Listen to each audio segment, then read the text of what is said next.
Hello my dear 7th class students, now we are going to start exercise 4.1। 4.1 exercise की हमने 4 questions कर लिए थे। नाउ लीनियर इक्वेशन का नाम है, 4th चैप्टर का नाम है linear equation. We are doing it 5th question. 5th question में क्या क्या रखा है उसने कि हमको स्टेटमेंट दे रखी है और हमें इसकी यानी कि इक्वेशन दे रखी है, उसकी स्टेटमेंट बनानी है। जैसे कि अब हमारे को ये है p + 4 = 15 और अब हमें इसका स्टेटमेंट बनाना है, स्टेटमेंट लिखनी है। तो हम लिख देंगे, बहुत ही आसान है, दो है इसमें p और 4, तो हम लिख देंगे sum of a number p and 4 gives 15। Sum of number p and 4 gives 15। ठीक है, अब ये इसमें सेकंड में माइनस आ गया, m - 7 = 3। तो हम क्या लिखेंगे इसमें, 7 subtracted from m, 7 subtracted from m gives 3। तो ये भी आप देख रहे हो बहुत आसान है। इसके बाद अब इसमें आप थर्ड में देख रहे हो m का 2 टाइम्स है, तो क्या लिखोगे, 2 टाइम्स को कहते हैं twice, twice of m gives 7, ऐसे बोलेंगे। इसके बाद फोर्थ क्वेश्चन पे आगे हम, फोर्थ में ये जैसे नीचे 5 है तो हम इसको कह सकते हैं 1/5, 1/5 ऑफ m, फिफ्थ m का 1/5 gives 3। ठीक है, अब ये m का क्या है, 3/5, तो अब क्या लिखेंगे, 3/5 ऑफ m gives 6। क्लियर है। इसके बाद अब इसकी देनी है हमने, तो हम क्या लिखेंगे, 4 is added to 3 times p, 4 is added to 3 times p gives 25। ठीक है, इसी तरह से आप जैसे हमने यहाँ पे 4 is added करा था, यहाँ पे ऐसे कर सकते हैं। 2 is subtracted from 4 times p, 2 is subtracted from 4 times p gives 18। तो आप देख रहे हो, this is very very easy. ठीक है, अब आगे चलते हैं।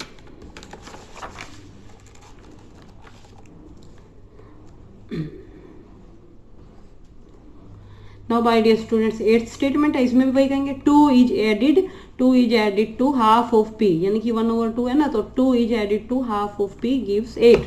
तो ये हमारा ये क्वेश्चन कंप्लीट हो गया। इसके बाद हम क्वेश्चन नंबर 6 पे जा रहे हैं। क्वेश्चन नंबर 6 में एक स्टेटमेंट दी हुई है, इसमें इरफान क्या कहता है कि उसके पास 7 marbles more than 5 times the marble Parmeet है। कि इरफान कहता है कि परमीत के पास जितने मार्बल है उसके पास उसके 5 टाइम्स से 7 ज्यादा हैं। और इसने ये भी दे रखा है कि इरफान के पास 37 मार्बल्स हैं और ये कहता है कि जो परमीत के मार्बल है वो m ले लो। तो हमने ले लिए, हमने लिख लिया let number of Parmeet marbles कितने ले लिए, m। अब इरफान क्या कहता है, इरफान के मार्बल कैसे निकलेंगे, इरफान के मार्बल परमीत के मार्बल के 5 टाइम्स के 7 ज्यादा है। तो इरफान के मार्बल कैसे निकल गए, परमीत के मार्बल है m, तो इसका 5 टाइम हो गया 5m, तो इससे 7 ज्यादा है, तो 7 ज्यादा हो गए। लेकिन उसने तो दिया हुआ है कि इरफान के पास 37 मार्बल्स है, तो हम लिख देंगे but number of Irfan marble कितने हैं, 37।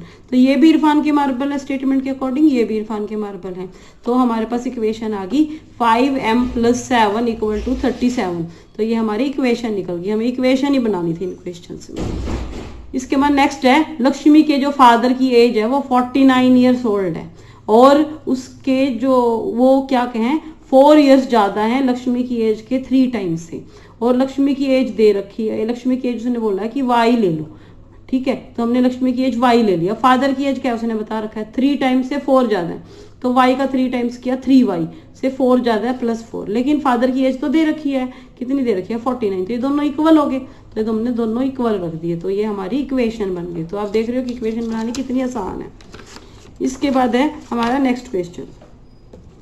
नेक्स्ट में क्या कहता है कि थर्ड पार्ट है हमारा 6th का, कि टीचर ये कहता है कि जो क्लास के हाईएस्ट मार्क्स हैं, क्लास के जो हाईएस्ट मार्क्स हैं और एक स्टूडेंट है उसके लोएस्ट मार्क्स आए हुए हैं, तो स्टूडेंट जिसके हाईएस्ट मार्क्स हैं वो लोएस्ट मार्क्स के ट्वाइस से 7 ज्यादा हैं और हाईएस्ट स्कोर भी दिया हुआ है, तो जैसे पीछे दिया हुआ है वैसे ही है। तो लोएस्ट स्कोर दिया हुआ है उसने L, तो जो हाईएस्ट मार्क्स हैं वो इसके 2 टाइम्स के 7 ज्यादा है, यानी कि ट्वाइस के 7 ज्यादा है। तो हाईएस्ट स्कोर हो गया 2L + 7। लेकिन हाईएस्ट स्कोर तो गिवन है हमारे पास, कितना है 87। तो ये दोनों इक्वल हो गए, जैसे दोनों इक्वल हो गए तो लेफ्ट हैंड साइड और राइट हैंड साइड आ गई, तो ये हमारी इक्वेशन बन गई। तो ये हमारी रिक्वायर्ड इक्वेशन है। इसके बाद अब लास्ट क्वेश्चन 6th के लास्ट पार्ट पे चलते हैं। वो कहते हैं एक आइसोसेल्स ट्राइंगल है, उसमें वर्टेक्स एंगल, आइसोसेल्स ट्राइंगल पता ही आपको, जिसकी 2 साइड इक्वल होती है। यदि 2 साइड इक्वल है तो दोनों एंगल भी इक्वल है, और ये ऊपर वाला एंगल को कहते हैं वर्टेक्स एंगल। तो कहता है कि जो वर्टेक्स एंगल है वो बेस एंगल से ट्वाइस है, तो उसने खुद ही दे रखा कि बेस एंगल को b ले लो।